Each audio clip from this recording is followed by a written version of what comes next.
ब्रेकनंतर आपलं पुन्हा एकदा स्वागत आहे। आपण पाहताय यशोगाथा आणि आज आपण यशोगाथा जाणून घेणार आहोत विश्वनाथ राणे यांची, जे डोंबिवलीचे माजी ज्येष्ठ नगरसेवक आहेत। डोंबिवलीच्या प्रगतीचा वेग कायम ठेवण्याचा निर्धार त्यांनी वर्षानुवर्ष जपलाय। नमस्कार, आपल्या कार्यक्रमात खूप खूप स्वागत आहे। नमस्कार। सुरुवातीलाच ना आपल्याकडून हे जाणून घ्यायचंय की राजकारणात मुळात आलात कसे, काय आपली राजकीय पार्श्वभूमी आहे? मी राजकारणात अनावादाने आलो, ॲक्सिडेंटली आलो। खरं म्हणजे मी नोकरी करत होतो विक्रोळीला गोदरेज कंपनीत, परंतु 2000 सालीच्या महापालिकेच्या निवडणुकीत हिंदू हृदय सम्राट बाळासाहेब ठाकरे आणि धर्मवीर आनंद दिघे यांच्या आशीर्वादाने मला या ठिकाणी प्रतिनिधित्व करायची संधी मिळाली। त्याच्या आधी मी 1995 पासून कोपर रोड परिसरात शिवसेना शाखा प्रमुख म्हणून मी काम करत होतो आणि ही कामं करत असताना नागरिकांचा पुष्कळ संबंध यायचा, अनेक कामं करायचो आणि त्यामुळे कामांमध्ये प्रगती होत गेली आणि मुळात मला सामाजिक कामाची आवड होती आणि त्याच माध्यमातून मी कामं करत होतो। खरं म्हणजे मला कुठेही राजकीय पार्श्वभूमी नाही, आमचं कुटुंब कुठेही राजकारणात नाही। मी कोकणासारख्या अतिदुर्गम भागातून आम्ही शेतकरी कुटुंबात माझा जन्म झाला आणि मुंबईला नोकरीसाठी म्हणून 1978ला आलो आणि डोंबिवली पश्चिमेला कोपर गावामध्ये आम्ही काकांकडे राहिला होतो आणि तिथूनच एक आपली नोकरी सांभाळून संध्याकाळच्या वेळेस कुठे सामाजिक काम असेल, कोणाच्या अडीअडचण असेल, ह्याच्यासाठी कार्यान्वित होतोच मी। आणि 2000 साली मला संधी मिळाली आणि संधी मिळाल्यानंतर मात्र मी त्याचं सोनं करायचं ठरवलं। मुळात मी गोदरेजमध्ये क्वालिटी कंट्रोल विभागात असल्यामुळे मला गुणवत्तापूर्वक काम करणं ही माझी एक सवय होती। त्यामुळे मी काय केलं, प्रभागामध्ये जी कामं केली ती क्वालिटी वर्क केलं आणि मी कामात वेळसुद्धा क्वालिटी वेळ देऊन मी माझ्या प्रभागामध्ये कामं करून माझी छाप पाडली आणि नंतर पुढे माझा काळ चालत गेला आणि अनेक कामं माझ्या हातून होत गेली। तसं पाहिलं ना तर आपला प्रभाग पूर्वी फार अविकसित होता, पण आता मात्र तो अतिशय सुंदर झालाय। हा सगळा प्रवास कसा होता, काय सांगाल? मी जेव्हा 2000 साली निवडणुकीला उभा राहिलो तर हा तेलकोसवाडी परिसर फार अविकसित होता। हे कल्याण डोंबिवलीच्या नकाशावर आहे की नाही ह्याची सुद्धा लोकांना कल्पना नव्हती। रस्ते एकदम या ठिकाणी डांबरी रस्ते नव्हते, स्ट्रीट लाईटचा अभाव होता, पाण्याचं दुर्भिक्ष होतं। मात्र मी या सगळ्याचं नियोजन करून सर्वात प्रथम या भागामध्ये रस्ता, डांबरी रस्ता पक्का बनवला। त्याच्यानंतर स्ट्रीट लाईट सगळं। माझं गमक हेच आहे, मी कुठलाही विषय असो पूर्ण त्या विषयाविषयी अभ्यास करतो, ज्यांच्याकडून मदत हवी ती मी घेतो आणि सभागृहात बोलताना मी माझं तारतम्य ठेवून मी प्रशासनावर कसा वचक राहील आणि आपल्याला सभागृहात कशी चांगली कामं करता येईल हे केलं आणि त्याचमुळे म्हणजे बजेट असो किंवा कुठलाही विषय असो त्याच्यावर मी पूर्णपणे अभ्यास करतो।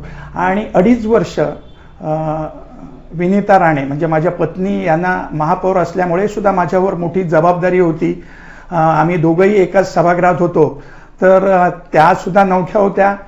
त्या मुंबई महापालिकेत नायर हॉस्पिटलमध्ये परिचारिकेचं काम करत होत्या, त्याच्यानंतर इथे आल्या, पण त्यांनाही समाजसेवेची आवड होती आणि त्या काळात सुद्धा जी कामं केलेली आहे महापौर म्हणून त्यांनी केली, आम्ही केली आणि आम्ही सभागृहावर आजही आमचं तेवढंच माझं हे आहे की त्याचं गमक अभ्यास। अगदीच अगदीच। आपण आपल्या प्रभागात अनेक विकासाची कामं केलेली आहेत, या विकासाविषयी सविस्तरपणे सांगा। अनेक विकास कामं केलेली आहेत, प्रामुख्याने कॉन्क्रीट रोड बनवले आहेत। तुम्हाला हा जुना डोंबिवली रोड जो हा जवळजवळ 1 किलोमीटरपर्यंतचा आहे, हा जोंधळे हायस्कूलपासून तो जुनी डोंबिवली गावापर्यंत जातो। हा रस्ता आम्ही प्रामुख्याने वर्दळीचा आहे। डॉक्टर श्रीकांत शिंदे खासदार यांच्या माध्यमातून MMRDAचा निधी आणून हा प्रशस्त असा रोड बनवला। या रोडमध्ये भुयारी गटार योजना घेतलेली आहे। या रस्त्यावर अडथळा निर्माण होणारे विद्युतचे ट्रान्सफॉर्मर आहेत हे बाजूला करून एलिव्हेटेड केले। हे असे एलिव्हेटेड मी माझ्या प्रभागात 3 ट्रान्सफॉर्मर केले। हे कल्याण डोंबिवलीतलं प्रथम आहे अशा प्रकारचे अजून कुठेही एलिव्हेटेड ट्रान्सफॉर्मर बनवलेले नाही, ते आम्ही केलं. ह्या भागामध्ये जवळजवळ प्रभागामध्ये पूर्ण रस्ते कॉन्क्रीट आहेत, पाण्याचं नियोजन व्यवस्थित आहे, त्यामुळे इथे आता चांगली कामं झालेली आहेत. जर आपण काही वर्ष मागे गेलो तर आपल्या प्रभागात ना पाण्याची समस्या प्रचंड मोठी होती, म्हणजे नागरिक अक्षरशः हतबल झाले होते, पण तुम्ही पाण्याचं योग्य नियोजन केलं. सुरुवातीची जी पाण्याची समस्या सोडवली, हे डिस्ट्रीब्युशन सिस्टीममध्ये थोडेफार बदल करून केलं, पण मुळात या ठिकाणी जे जलकुंभ आहेत हे अपूर्ण आहेत. म्हणजे वाढती लोकसंख्या आणि पाणी पुरवठा करणारे जलकुंभ, कारण पाणी जर ग्रॅव्हिटी फोर्सने लोकांना आलं नाही तर प्रेशर मेंटेन होत नाही, म्हणजे टेलेंटच्या लोकांना पाणी कमी दाबाने मिळतं. त्याच्यासाठी आम्ही एक आराखडा बनवला की पश्चिमेला जे जे जलकुंभ आता आहेत त्या सर्वात मोठा जो आहे तो 2 दशलक्ष लिटरचा आहे आणि छोटे छोटे आहेत 5 ml आहेत, 1 ml आहेत. तर आम्ही आता हा जो जलकुंभ डोंबिवलीत घेतलेला आहे, म्हणजे माझ्या प्रभागामध्ये जुनी डोंबिवलीमध्ये, तर हा 2.5 ml म्हणजे 25 लक्ष लिटर पाण्याची क्षमता असलेला हा जलकुंभ आहे. ह्याच्यासाठी डॉक्टर श्रीकांत शिंदेनी आणि माननीय उपमुख्यमंत्री एकनाथ शिंदे साहेब यांनी ह्याला निधी दिलेला आहे. ह्या प्रोजेक्टची कॉस्ट आहे ती 8.77 करोड आहे आणि आता शासनाने 7.24 करोड रुपये ह्याला मंजुरी दिलेली आहे आणि ह्याचं भूमिपूजन झालं. हे 18 महिन्यामध्ये होईल आणि हा जलकुंभ झाला की ह्या भागामध्ये म्हणजे कोपरगाव असेल, जुनी डोंबिवली, सखाराम नगर, शास्त्री नगर, ठाकूरवाडी, ह्या सगळ्या भागाला पाणी पुरवठा करताना कुठलीही अडचण येणार नाही आणि ज्या आता अस्तित्वात जलकुंभ आहेत त्याचंही पाणी काही इतर प्रभागांना पुरवता येईल. तर हा जलकुंभ झाल्यानंतर डोंबिवली पश्चिमेलाच पाण्याचा समस्या मिटेल. होय, आपली कामं सर्वांनी पाहिलेलीच आहेत. 2005च्या पुरात आणि अगदी कोरोना काळात सुद्धा तुम्ही अनेक कामं केलीत. ह्या सगळ्याविषयी काय सांगाल? 2005चा पूर जर आठवला तर आजही अंगावर शहारे येतात. माझा भाग हा खाडी नजदीक असल्यामुळे सखल भाग आहे आणि पहिल्या माळ्यापर्यंत म्हणजे सखाराम नगर सारख्या भागात पहिल्या माळ्यापर्यंत पाणी आलं होतं आणि 90% माझा प्रभाग एफेक्टेड झालेला.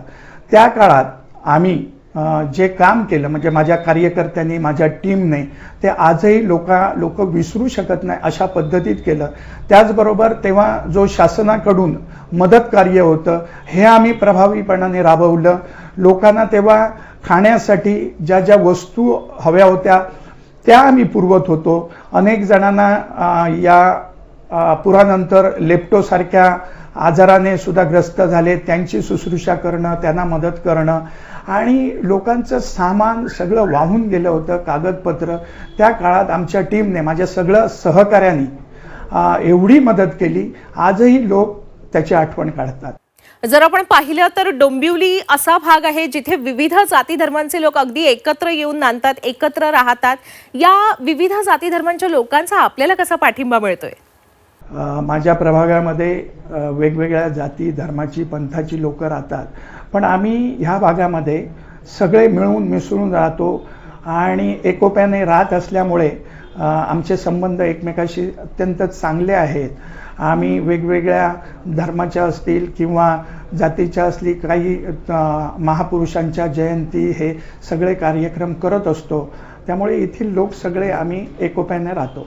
आपला राजकीय प्रवास हा थोडका नाहीये. 25 वर्ष आपण राजकारणात टिकून आहात. हे कसं शक्य झालं? मी 25 वर्षापासून मागील राजकारणात सक्रिय आहे. म्हणजे नगरसेवक किंवा 5 वर्ष विदाऊट नगरसेवक नाही, पण 25 वर्ष मी सक्रिय आहे. याचं कारण मी केलेली विकास कामं, लोकांना माझ्यावर झालेला भरोसा आणि माझाही लोकांवर भरोसा आहे. माझ्या प्रभागातील असलेले नागरिक फार सुज्ञ आहेत आणि त्यांचाच मला सहकार्य मिळतं. त्याचबरोबर माझ्या पक्षाचे आता ते आमचे माननीय माजी मुख्यमंत्री तथा आताचे जे उपमुख्यमंत्री आहेत एकनाथजी शिंदे साहेब, आणि खास करून या ठिकाणी आवर्जून नाव घ्यावं लागेल ते खासदार डॉक्टर श्रीकांत शिंदे. आम्ही कितीही जरी कामं केली, काय केलं, तर पक्षाचं पाठबळ जोपर्यंत नाही, त्या महापालिकेकडे जो निधी आहे हा कमी प्रमाणात आहे, एवढी विकास कामं करू शकत नाही. पण या दोघांनी मला जो भरभरून निधी दिला मागील 5 वर्षात, त्याच्याचमुळे म्हणजे 10 वर्षात जो मला निधी दिला त्यामुळे मी चांगल्या प्रकारे कामं करू शकलो आणि त्यांचं पाठबळ असल्यामुळे मी चांगली कामं करू शकलो. हे त्याच्यामागचं खरं श्रेय आहे. होय, पण या सगळ्या राजकीय कामांमध्ये आपल्याला कोणाचं पाठबळ मिळालं, कोणाकडून प्रेरणा मिळाली? नाही, माझ्या यशामागचं अजून एक कारण आहे की मला लाभलेले सगळे माझे जे कार्यकर्ते आहेत, पदाधिकारी आहेत, ह्यांच्याशिवाय मी एवढा सक्सेस होऊ, कारण हे टीमवर्क आहे. मी जरी एकटा नगरसेवक असलो तरी माझ्या मागे प्रभागात कामकाज आहे सांभाळणं, त्याच्यासाठी विश्वासू माणसं लागतात. ती माझ्याकडे विश्वासू माणसं आहेत. म्हणजे आमचा विभाग प्रमुख अजय पांचाळ, आमचा शाखा प्रमुख असेल धनाजी चौधरी, अशी मला विश्वासू माणसं लाभलेली आहेत. त्याचमुळे मी खऱ्या अर्थाने यशस्वी होऊ शकलो. होय, नक्कीच. विश्वनाथ राणेजी, आपल्याला आपल्या पुढील वाटचालीसाठी खूप खूप शुभेच्छा. आपण आज या कार्यक्रमात सहभागी झालात आणि आपल्या प्रेक्षकांसमोर आपला प्रवास मांडलात, त्याबद्दल मी आपले मनापासून आभार व्यक्त करते. धन्यवाद. प्रेक्षक हो, आता वेळ झालेली आहे इथेच थांबण्याची. भेटूया लवकरच नव्या व्यक्तींना, जाणून घेऊया नवी यशोगाथा. ताज्या घडामोडींसाठी नेहमीच पाहत रहा झी 24 तास.